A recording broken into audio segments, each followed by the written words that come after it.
Hey everyone, welcome back to the channel. I'm glad you're here because today we're talking about something that hits at the very heart of what is wrong with Nigeria, a scandal that is about much more than two people's experiences. This is about power, privilege, justice, and the double standards that have become so deeply rooted in our system that most people just shrug and say, "Na so it be." But today, we're not shrugging, we're calling it out.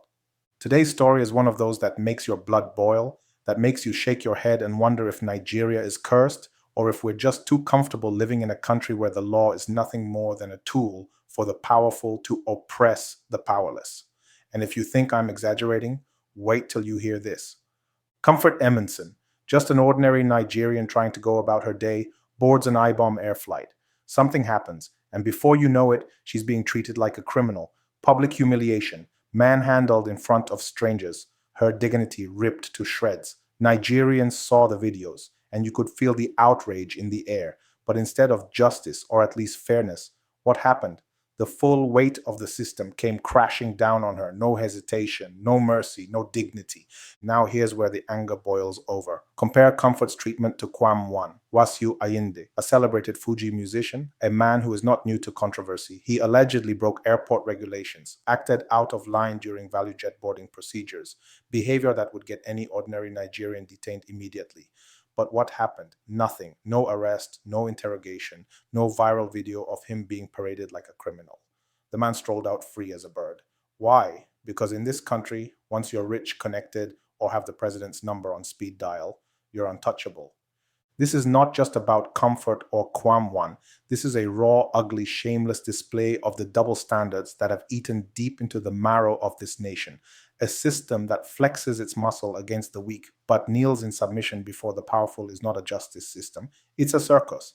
Peter Obi, and I respect him for this, has called it out. He didn't mince words. He said exactly what millions of Nigerians are thinking. How can the same country humiliate one citizen like a dog in the street and roll out the red carpet for another who breaks the same or worse rules? This is not governance. This is not justice. This is the very definition of a banana republic. Let's not deceive ourselves. This rot didn't start today. It's the same Nigeria where politicians steal billions, smile for cameras, and retire with fat pensions while the poor man who steals bread to feed his family gets beaten half to death. It's the same Nigeria where a market woman who defaults on a tiny loan is hounded day and night, but a governor who bankrupts a state gets a national award. It's the same Nigeria where young people with laptops are harassed as Yahoo boys without proof, while looters of public funds are given police escorts. And the hypocrisy? E-choke. These same VIPs who act like they're above the law in Nigeria suddenly become humble, law-abiding citizens abroad. In London, they queue like everyone else. In Dubai, they obey every rule. In America, they wouldn't dare talk back to airport security. But the moment they land at Murtala Mohammed Airport, their arrogance switches on.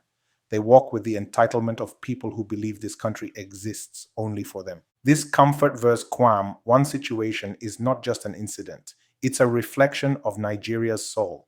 And let me tell you, the reflection is ugly. It tells us we are living in a place where the law is weaponized against the powerless, where respect is reserved only for the rich, and where ordinary citizens are seen as disposable.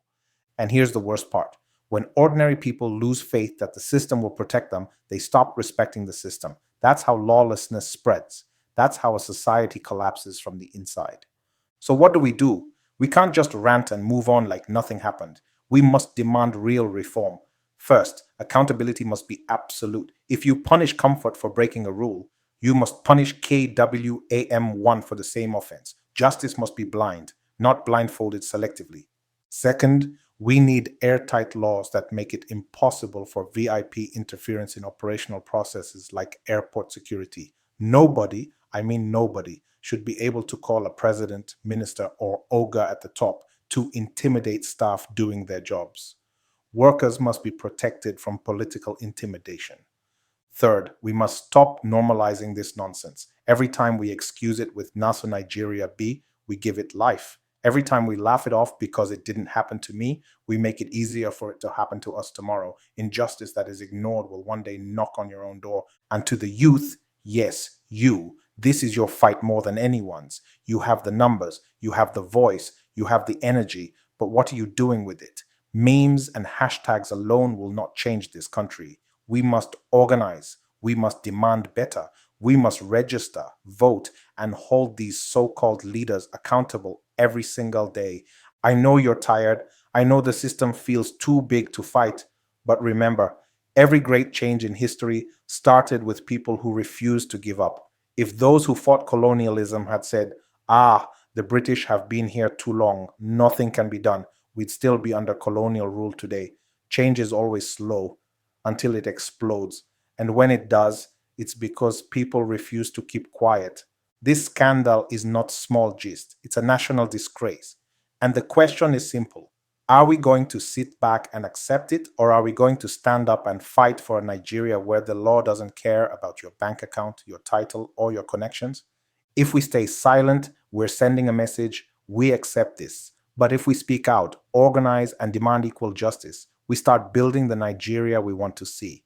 Peter Obi's stand here is not just political, it's moral. It's the simple truth. A Nigerian is a Nigerian, whether rich or poor. The same law must apply to all, or else we don't have a country.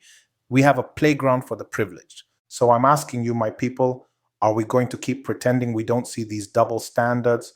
Are we only going to get angry when it's our favorite politician speaking? Or are we finally ready to be consistent, to condemn injustice every single time, no matter who is involved? Because that's the real test. Nigeria will not change if we only fight when it's convenient. We must fight every time. So here's my challenge to you. Don't just watch this video and move on. Share it. Talk about it. Demand answers. Call out hypocrisy when you see it. One day, you or someone you love might be in Comfort's shoes. And when that day comes, you'll wish the whole country had stood with you. Like this video so more people hear this message. Drop your thoughts in the comments. Share it in your WhatsApp groups. Post it on your social media. And most importantly, subscribe for more bold, truth-centered content. This is how we fight back. This is how we keep the pressure on. This is how we make sure Nigeria belongs to all of us, not just the connected few. Enough is enough.